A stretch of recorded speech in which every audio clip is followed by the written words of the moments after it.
सम्राट अशोक के प्रतीकों को तो हम लोग सरकारी तौर पे कर लिया है, लेकिन उनसे जो जुड़ाव होना चाहिए, सरकारों का जो समर्पण होना चाहिए वो नहीं दिखता है। क्योंकि ये वही लोगों की सरकार है जो झूठे लोग हैं। ये कहते हैं भारत के धरती से बाहर जाकर के हम बुद्ध की धरती से आए हैं, लेकिन बुद्ध के विचारों के प्रचार के लिए, बुद्ध के संस्थाओं को खड़ी करने के लिए, बुद्ध के नाम को जो है कि जन जन तक फैलाने के लिए, बुद्ध के संदेश को, बुद्ध के ज्ञान तक लोगों तक पहुंचाने के लिए कोई प्रयास नहीं करते। 4,500 करोड़ रुपया लगा करके कुंभ मेला लगाते हैं, लेकिन बुद्ध के विचार के प्रसारण के लिए 50 रुपया भी खर्चा नहीं करते। 50 साथियों नमस्कार, आप देख रहे हैं नेशनल जनमंच बलराम कुमार के साथ। और आज जैसा कि आप सब जानते हैं अशोकाष्टमी है, चक्रवर्ती सम्राट अशोक महान की जन्मदिन मनाया जा रहा है पूरे देश और दुनिया में। आप जैसा कि जानते हैं भारतीय इतिहास में जो सम्राट अशोक का स्थान है वो अद्वितीय है। तो हम बात करेंगे, आज हमारे साथ डॉक्टर जन्मंजय सर हैं और इनसे हम बात करेंगे कि आज चक्रवर्ती सम्राट अशोक महान की जन्मदिन है, इस अवसर पर क्या कहना चाहेंगे। सर सबसे पहले नेशनल जनमंच में स्वागत है। बहुत बहुत धन्यवाद। नेशनल जनमंच देखने वाले तमाम श्रोताओं का मैं साधुवाद करता हूँ, उन सबको अभिवादन करता हूँ उन सबका। जैसा कि आज चक्रवर्ती सम्राट अशोक महान की जन्मदिन पूरे देश और दुनिया में मनाई जा रही है, क्या कहेंगे सर।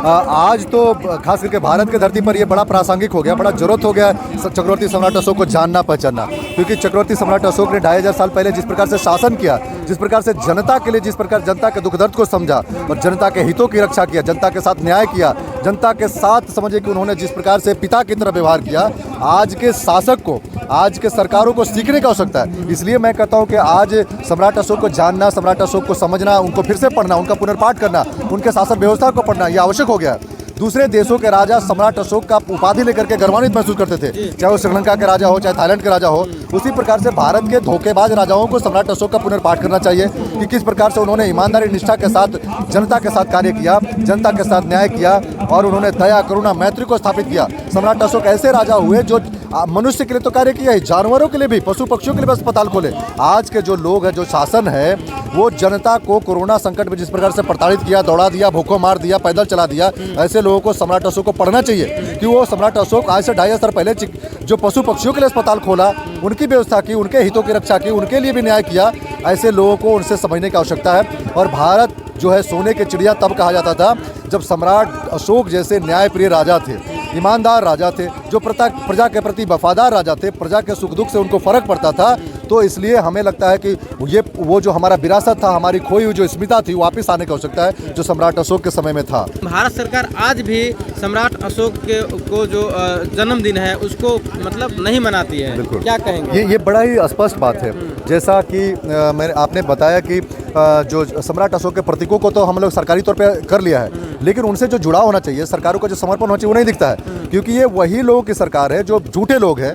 ये कहते हैं भारत के धरती से बाहर जाकर के हम बुद्ध की धरती से आए हैं, लेकिन बुद्ध के विचारों के प्रसार के लिए, बुद्ध के संस्थाओं को खड़ी करने के लिए, बुद्ध के नाम को जो है कि जन जन तक फैलाने के लिए, बुद्ध के संदेश को, बुद्ध के ज्ञान तक लोगों तक पहुंचाने के लिए कोई प्रयास नहीं करते। 4,500 करोड़ रुपया लगा करके कुंभ मेला लगाते हैं, लेकिन बुद्ध के विचार के प्रसारण के लिए 50 रुपया भी खर्चा नहीं करते, 50 करोड़ भी नहीं लगाते, कोई आयोजन नहीं करते। तो इसलिए हमको लगता है कि ये झूठे लोग हैं, इनसे बचने की आवश्यकता है।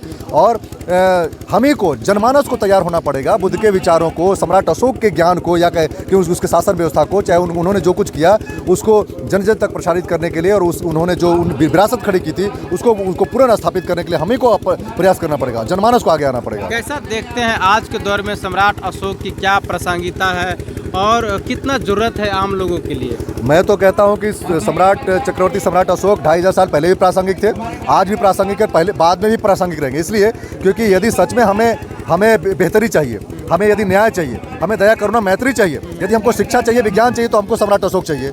हमें यदि जुमला चाहिए, झूठ चाहिए, बेगारी चाहिए, बेरोजगारी चाहिए, भुखमरी चाहिए, तो ऐसे लोग चाहिए जो झूठ बोलने वाले लोग हैं। तो भारत की धरती पर सम्राट अशोक की प्रासंगिकता पहले भी थी, आज भी और हमेशा बनी रहेगी।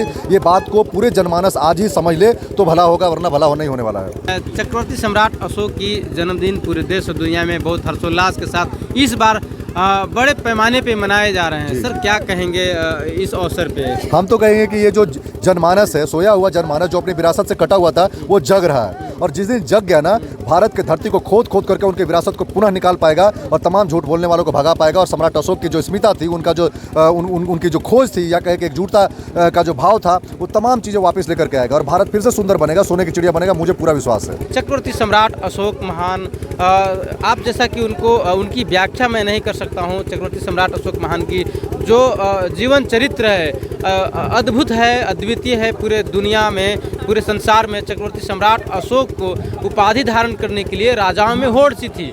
और आज भारत में चक्रवर्ती सम्राट अशोक की जो जन्मदिन है पूरे देश और दुनिया में मनाई जा रही है, भारत में भी मनाई जा रही है। आप कैसा सोचते हैं इस बारे में हमारे इस वीडियो में कमेंट करके बताने का काम करेंगे। सभी दर्शकों से आग्रह है, नेशनल जनमंच को अब तक सब्सक्राइब नहीं किया तो सब्सक्राइब कर लीजिए, और अगर बगल में बेल आइकन की घंटी है उसको दबा लीजिए। साथ ही अगर फेसबुक पेज पर देख रहे हो तो फॉलो जरूर करेंगे। सभी दर्शकों को नेशनल जनमंच देखने के लिए धन्यवाद, शुक्रिया। साथियों, नेशनल जनमंच को सब्सक्राइब करें, साथ ही बेल आइकन की घंटी को बजाएं।